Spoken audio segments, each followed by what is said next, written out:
Many of you have traveled to faraway places. I too have traveled to many faraway places, and I've lived them. And this right here, this is a faraway place for me. You know that question people like to ask, so where are you from?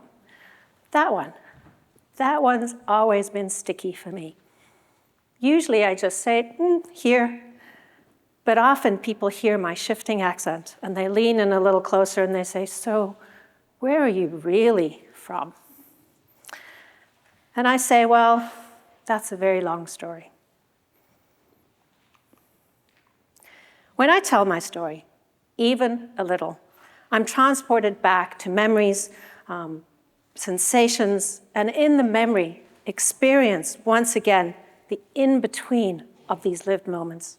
The in-between connectors, each one woven into the mosaic of my life. And mosaics, they don't exist without these in-between connectors. Sometimes, for me, they feel like bonds. Other times, like solid boundaries.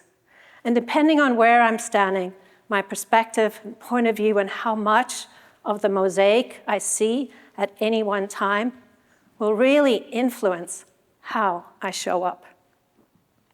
And showing up, that's become a kind of a motto for me. Show up and choose to be present.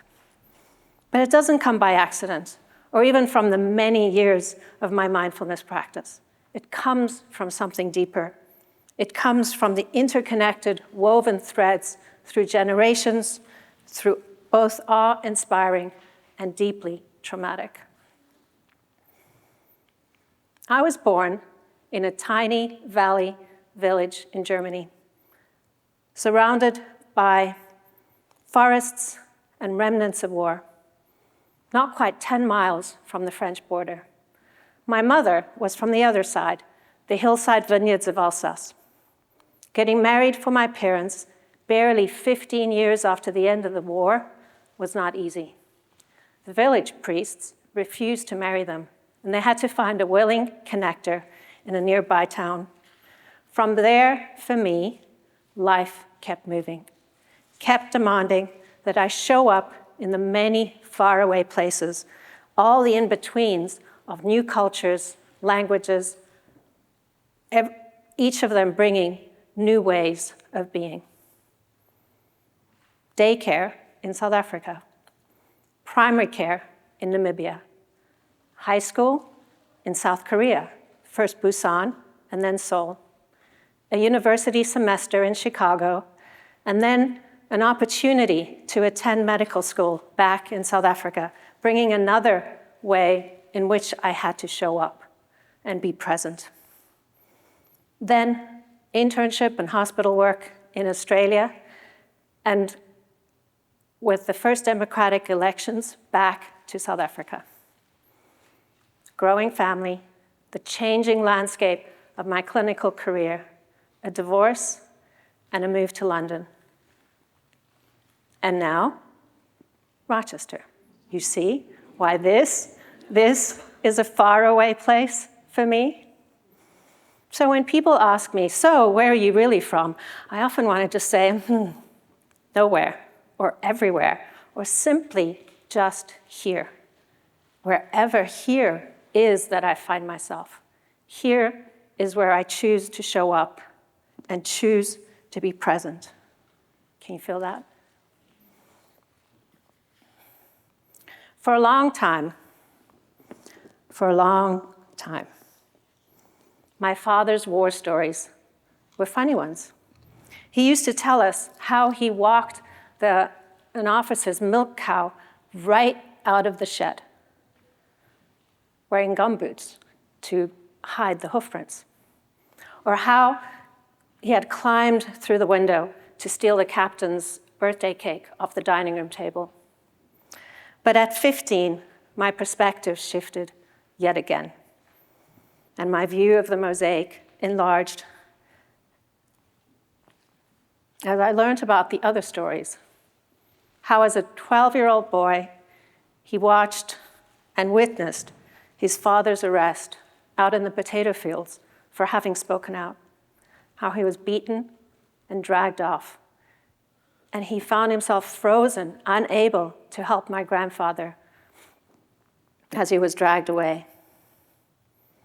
He also witnessed him returned home, a changed and shrunken person from the torture he'd experienced. And he told me that was when he realized he thought evil existed in the world.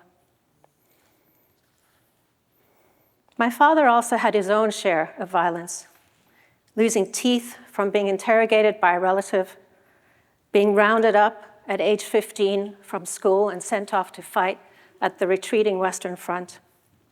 And then after the war, clearing the trenches and surrounding fields of dead bodies and mines, the only work available to boys and village boys at the time. When I asked him, how had he navigated himself, stayed alive during that time, bagging and tagging bodies, searching hand over hand for the dangerous unknown, surviving throughout the in-between of it all? How had he stayed safe and survived, learning how to tap the ground with a long pole inch by inch, searching for a hard object, perhaps a landmine plate? He told me, I showed up each morning. I watched carefully. I attached myself to the calmer, quieter, more professional ones. They were safer. I too was a watchful child. I learned to stay calm, to find the safety in the in-between. I had seen my father often calm under pressure. I had also experienced him volatile and scary. And in that in-between of life's, and with that, the in-between of life's mosaic often became tough boundaries for me, rather than fluid connecting bonds. Years later, at my first mindfulness conference, unwittingly showing up to navigate my own buried landmines, I came face to face with my undiscovered in-betweens.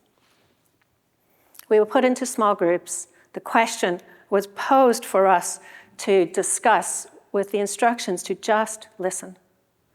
What do you do when you don't know what to do? Simple question, right? But as the group made its way around me, my body froze. My mind went blank. I was back in that medical school exam room, or was it an interrogation room? Impassive faces staring back at me from across the table, waiting for my answer. And that rush of panic and fear as I was, what do I say? I don't know. What do I do? I don't know what to do. These boundaries of the mosaic solidifying, tightening, contracting. During the large group discussion, I did something uncharacteristic for me. I raised my hand and was called on to share. Of course, voice cracking, as always, eyes tearing, wanting to withdraw and flee. The facilitator using the opportunity, inquiring, something I had yet to learn, and that it wasn't synonymous with interrogation. Asked softly, somewhat dismissively, but said, that's just a memory. And then paused and asked, so in that memory, what is it that you do there? What is that? I didn't quite understand. I kind of hesitantly responded, I did no different. I really worked within the parameters of the exercise. And he said, no, in there, in the memory, what is that? What happens? The room was pin drop quiet. I'm the center point of unwanted attention. The quiet stretches out. The silence goes on and on as I dig deep for what happens here. And as he turns away from the ever-extending moment, I speak and I say, I know what happens here. I know what that is. I know what I do now. Now I can say, I don't know. And the physiology resolves itself. And he nods and moves on. So simple. So simple. And in that moment, I felt everything explode and break open, including all the armored connectors solidified around my heart. For the next 6 months, as my physiology reorganized itself, I experienced frequent chest pain and the reemergence of childhood asthma that awoke me for many a night.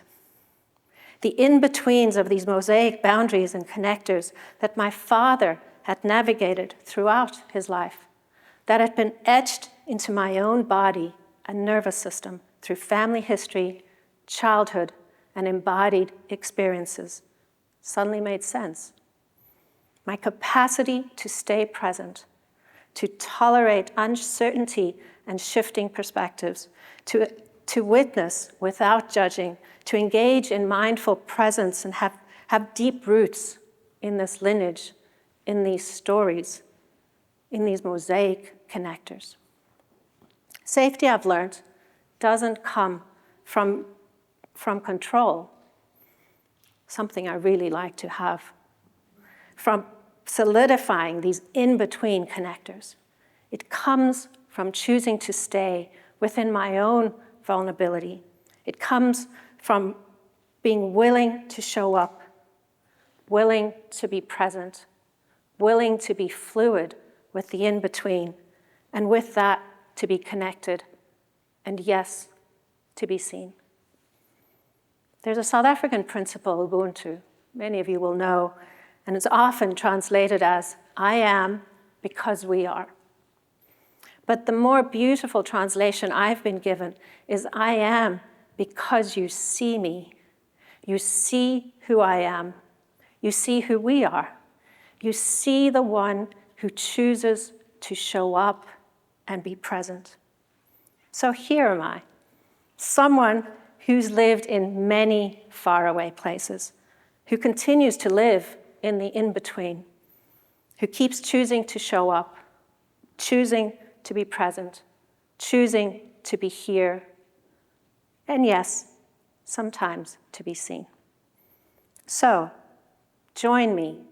Live in your in-between, both awe-inspiring and traumatic. Trust that it is the connectors and not the boundaries that make your mosaic whole. Thank you for being here with me.